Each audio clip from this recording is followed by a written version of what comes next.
તો ખેડૂત મિત્રો, કાળિયાને આપણે હળગાઈ દેવાનો છે અને હવે એને આપણે નસબંધી જ કરી દેવાની છે. હવે રાઉન્ડ આવે એટલે કાળિયાની નસબંધી. અત્યારે આમાં મારી પાસે અત્યારે હાજરમાં છે ટાટા કંપનીનું સાર્થક છે. અત્યારે 40 ગ્રામ મારીને અને આટલામાં સ્પ્રે મારી બરાબર એટલે આ અટકી.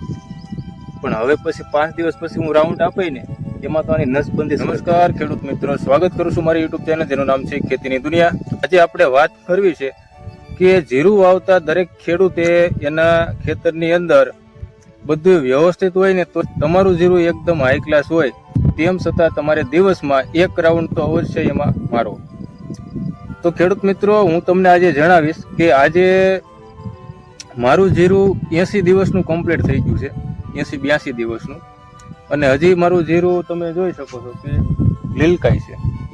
અને હમણાં 8 દિવસથી આ વાદળછાયું વાતાવરણને લીધે રોગ જીવાતના પ્રશ્નો વધતા હોય છે. તો ખેડૂત મિત્રો, જો તમારા જીરુની અંદર એવા ક્યાંય તમને લક્ષણો જણાય અથવા તો કાળિયાનો રોગ ક્યાંય તમને દેખાય તો એની શું માવજત કરવી અને એનો શું નિકાલ કરવો એની હું તમને આ વિડીયોની અંદર વાત કરીશ. તો ખેડૂત મિત્રો, વિડીયો અંત સુધી જોજો. નહીંતર તમારા જીરુની અંદર જો કાળિયાના છોડ ક્યાંય હશે અને જો તમે એનો નિકાલ નહીં કરો તો વધારે ઝાકળ વર્ષા થશે ત્યારે જીરુમાં ખૂબ મોટી નુકસાની થાય. તો ખેડૂત મિત્રો, એના માટે પહેલાં શું કરવું એની હું તમને વિગત બતાવું. તો સૌપ્રથમ તો હું તમને બતાવું કે મારે ક્યાં છે. જો જીરુનો કેરો હાઈ ક્લાસ છે, કમ્પ્લીટ જોઈ શકો છો. જ્યારે મેં મારા જીરુની વિઝિટ કરી ત્યારે મને જુઓ તમે અહીં જોઈ શકો છો, વ્યવસ્થિત બતાવો તો બરાબર. ત્યાર પછી ખેડૂત મિત્રો તમે જોઈ શકો છો, ખેડૂત મિત્રો અહીં મારે કાળિયાનો ડાઘ છે, જે આપણે કાળી ચરમી આવે ને એનો ડાઘ છે. અહીં તમે જોઈ શકો છો. આમથી અત્યારે શાળું પવન ઉગવાય, જે દિશામાં પવન હોય ને એ દિશામાં એ રોગ આગળ વધતો જણાય. તો ખેડૂત મિત્રો તમે જોઈ શકો છો કે આ એક અત્યારે તમે આમનું જુઓ તો તમને એમ થાય કે આમાં કાંઈ પ્રોબ્લેમ છે નહીં, પણ એની અંદર પણ તમે ક્યાંક તમે ચરમીના ડાઘ તમે જોઈ શકો છો. જો અહીં બતાવે છે, ત્યાર પછી અહીં દાણામાં છે, એમાં અહીંયા છે, એમ આટલા ભાગની અંદર અત્યારે ચરમીનો ડાઘ છે. હજી પણ સમય છે આને આપણે કંટ્રોલ કરી શકીએ. તો ખેડૂત મિત્રો, પહેલાં તો આપણે શું કરવાનું કે આ જે ભાગ અત્યારે ખરાબ થઈ ગયો છે એને ઉપાડી લેવાનો.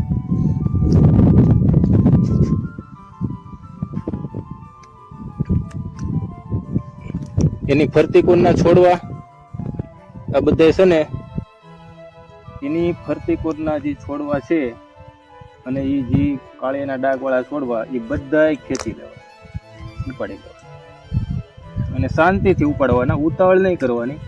કેમ કે આનો પાવડર ઉડે ને, અને જ્યાં જ્યાં પાવડર ઉડે જે છોડ ઉપર ત્યાં પાછો કાળિયો બેસી જાય. મોટો જીવ રાખીને અને છોડવા ઉપાડી લેવાના.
ત્યાર પછી ખેડૂત મિત્રો તમારે એક થેલી રાખવાની, એને બહુ ફેરવવાના નહીં.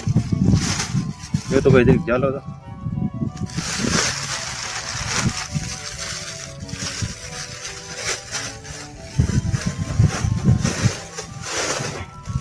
એના જબલામાં નાખી દીધા. બરાબર, આ રીતના તમને જ્યાં જ્યાં એના છોડ એવા દેખાય એ ખેતી કરવાની.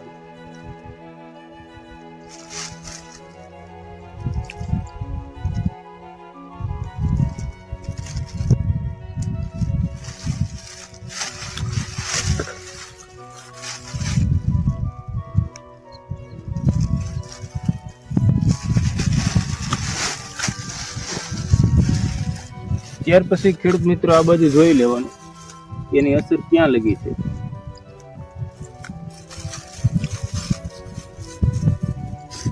તો ખેડૂત મિત્રો મારું એ કહેવાનું છે કે કાળિયાના છોડ જેટલા તમે જોવા મળે એટલા ખેંચી જ લેવાના.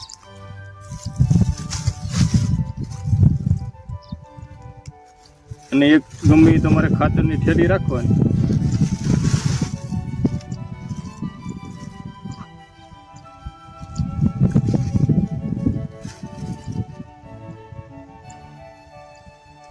દેખાય છે કે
ખેડૂત મિત્રો આપણે એટલામાંથી આ બાજુથી અને એની અસર જ્યાં હતી આ બાજુ એટલા છોડ આપણે ઓલરેડી ઉપાડી લીધા છે. આમ અટકી ગયો છે, આપણે અગાઉનો રાઉન્ડ મારેલો છે.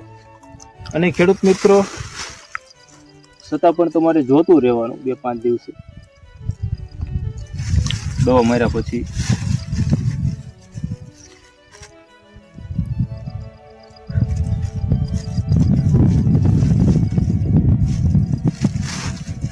ખેડૂત મિત્રો એટલા છોડ આપણે ઉપાડી લીધા છે. હવે આનો નિકાલ આ રીતનો કરવાનો કારણે તમારે છે ને તમારા જીરુના પાકથી ખૂબ દૂર એને ખાડો કરીને દાટી દેવાનો અથવા તો આને સળગાઈ દેવાનો. આ બેમાંથી એક વસ્તુ તમારે કરવાની. તો ખેડૂત મિત્રો મેં તમને બતાવ્યું કે ભાઈ આપણે આ જીરુમાં જે કાળિયાનો ડાઘ પડ્યો હોય એ એટલા છોડા ઉપાડી લેવાના અને એના આ રીતના ભરી જ લેવાના અને હાથમાં લઈને જેમ રખડવાનું નહીં, નકર બીજા જીરુમાં એનો ઉપરથી છોડ બળી ગયા હોય તમે જોઈને આખા ખેતરમાં લઈને આમ આટા મારો હાથમાં લઈને એનો પાવડર જ્યાં જ્યાં ઉડે જ્યાં બેહે ને ત્યાં પાસે કાળિયા થાય. તો એના માટે ખેડૂત મિત્રો પહેલાં છે ને એને ગમે એમાં લઈ લેવાના, લઈને એનો દૂર નિકાલ કરી દેવાનો, કાંઈને દાટી દેવાના, કાંઈને સળગાઈ દેવાના. આપણે આને સળગાઈ દેવાના છે, બરાબર. તો ખેડૂત મિત્રો કાળિયાને આપણે હળગાઈ દેવાનો છે અને હવે એને આપણે નસબંધી જ કરી દેવાની છે. હવે રાઉન્ડ આવે એટલે કાળિયાની નસબંધી. અત્યારે આમાં મારી પાસે અત્યારે હાજરમાં છે ટાટા કંપનીનું સાર્થક છે, અત્યારે 40 ગ્રામ મારીને અને આટલામાં સ્પ્રે મારી, બરાબર, એટલે આ અટકી. પણ હવે પછી 5 દિવસ પછી હું રાઉન્ડ આપીને એમાં તો આની નસબંધી જ કરી દેવાની છે, કાળિયાની નસબંધી. એમાં ટાટા કંપનીનું અર્ગોન અને કોરોમંડળનું જટાયુ આ બે ભેગું કરીને મારો એટલે પૂરું જીરું પાકી. તો ખેડૂત મિત્રો નવા વિડીયા સાથે ફરી મળીશું, ત્યાં સુધી જય જવાન જય કિસાન.